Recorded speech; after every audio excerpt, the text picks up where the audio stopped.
you know that you can affect your mood simply by holding and moving your body in a certain way? And I'm not talking about exercising to enhance your mood. I'm talking about doing movements that are associated with a certain emotion in order to enhance that specific emotion. You can make yourself feel better just by incorporating into your everyday movements, happy movements, and avoiding posture and movements that are associated with negative feelings. I know that from my research, but it all started as a personal experience. When I was young, I loved dancing. It always made me feel good, and I decided I'm going to be a dance teacher. While I was studying to become a dance teacher, we had a workshop with a dance movement therapist that came from the United States. And during that workshop, the movement that I did following her instructions came up from within me in a process similar to free associations, which elicit a stream of emotions that brought up thoughts which eventually lead to insights.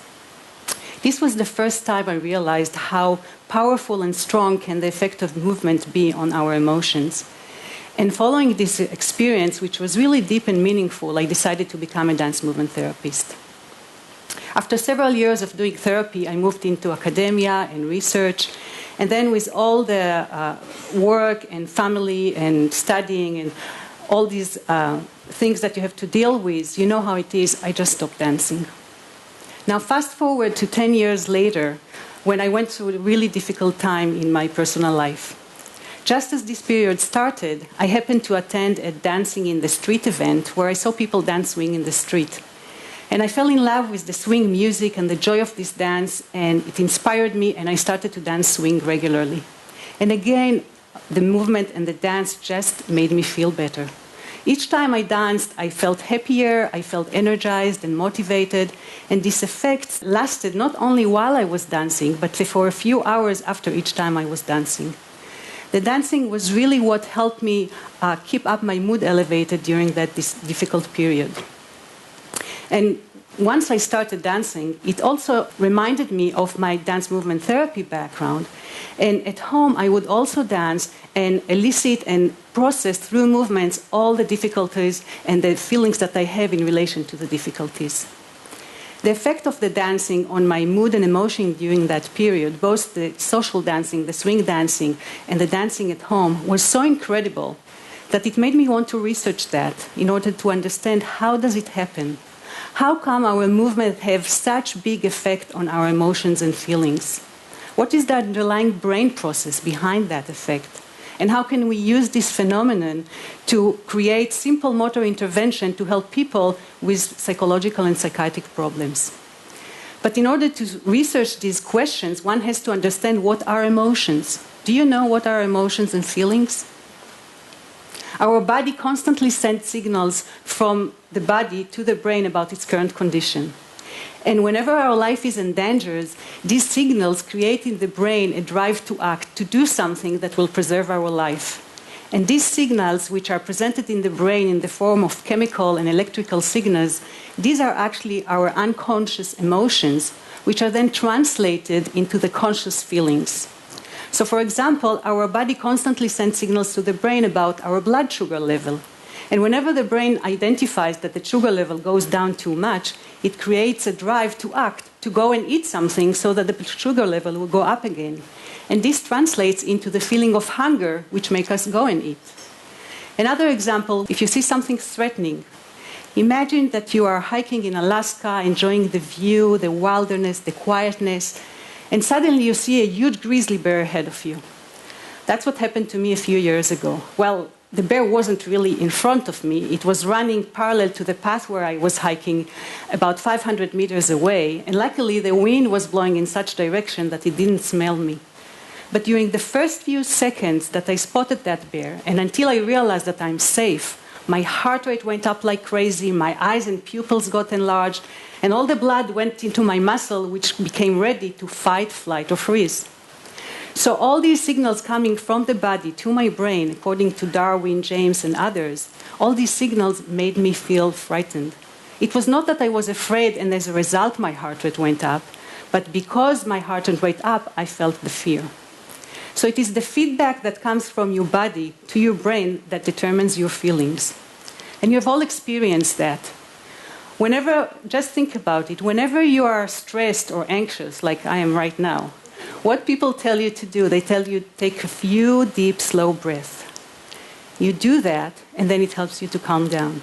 That's because the body sends to the brain the signal that your breathing is slow and deep, which is the pattern of breathing that you usually breathe when you're relaxed. So it translates that into the feeling of calmness, and that's what helps you to calm down. And the same goes for movements. Among all the signals that go from the body to the brain, the blood sugar level and the hormone levels and the heart rate and the breathing rate and all other signals, the brain also gets signals from the muscles about the amount and speed of their contractions, and from the joints about their angles and the rate of change in the angle, the movement in the joints. And these signals from the joints and from the muscles tells the brain what postures and movements we are doing. And in the same way that the reduced blood sugar level creates the feeling of hunger, in a similar way, certain muscle activation patterns and certain joint configuration are associated in the brain and enhance the feeling and emotions that are associated with them. So this is how our posture and movements can actually affect our feelings. These have been researched and shown in several studies done by several different researchers using different movements to enhance different emotions.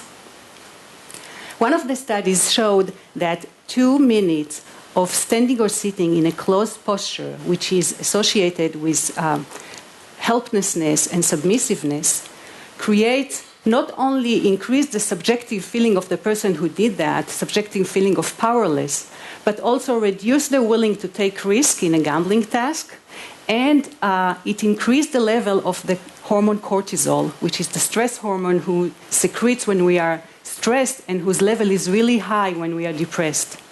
Now pay attention, only 2 minutes of closed posture significantly increased the level of that stress hormone. Can you imagine what might 8 hours a day of sitting near the computer in a closed crouched posture can do to the level of that hormone? And I'll tell you even more than that. In my studies, I found that not only doing certain movements enhance the associated emotions, but sometimes even just watching or imagining yourself doing those movements can have the same effect, although slightly weaker than actually doing the movements. But what if one cannot do the movements?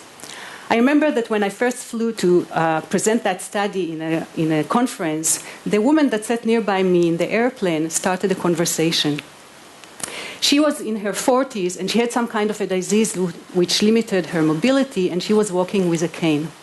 And when I told her about my study, she told me that she used to love dancing, but she cannot do it anymore. So now, instead of dancing, she substitutes that when she's in weddings, she substitutes that by watching the other people dance and imagining herself dancing. It's not the same thing, she told me, but when she's vividly imagining herself dancing, it feels almost like dancing, and it still elevates her mood. So now you know that if you want to enhance a certain emotion, you need to do the movements that are associated with that emotion. But what specific movements are these? Do you need to do the exact same movement that were done in those experiments that demonstrates this effect? One of the movements that we did in an experiment that we were trying to do to enhance happiness was skipping. Skipping worked great for women. They immediately, naturally started skipping. They felt like children, a smile spread on their face, and they felt great. But some of the men, not all of the men, but some of the men, they just couldn't do it. It didn't come naturally to them. They had to think what they're doing. Step, hop, step, hop. Literally, it looked like that. And of course, doing that didn't enhance their happiness. If at all, it probably enhanced their embarrassment and shame that they cannot really do that. So obviously, not every movement affects everybody the same, and different movements affect different people slightly different. But whenever you see somebody do a happy movement, you see it's happy because it has some quality that is associated with happiness. And whenever you see somebody express sadness, you know it's sad because it has another quality that is associated with sadness.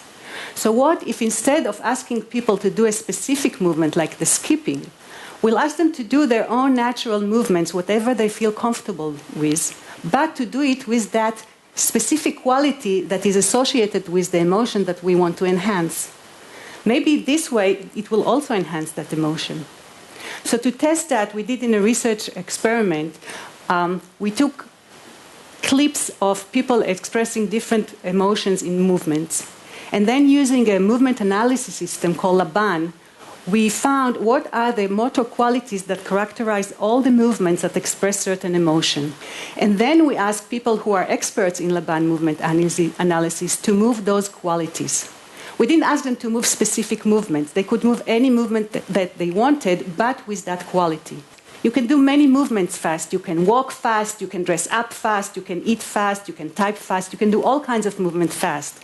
But they will all be fast and not slow.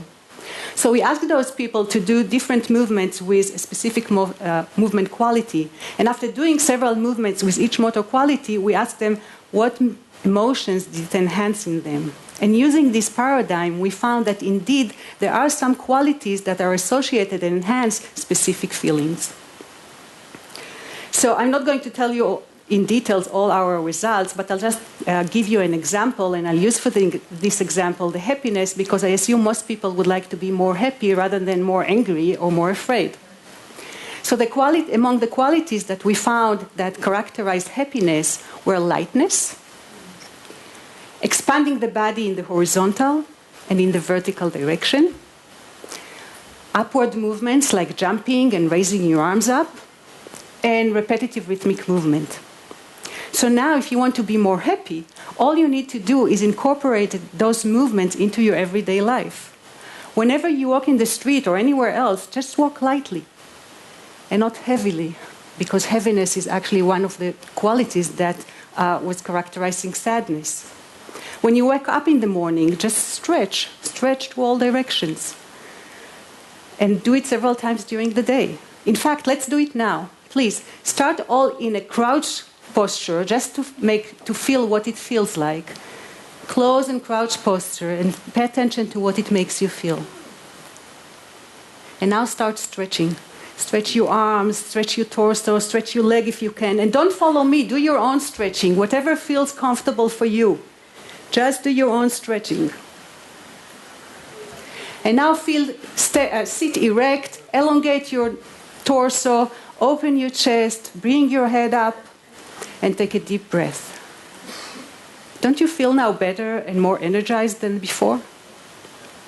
And as for repetitive rhythmic movements, when you think about it, all dances are comprised of repetitive rhythmic movements. So no wonder that dancing always made me feel good.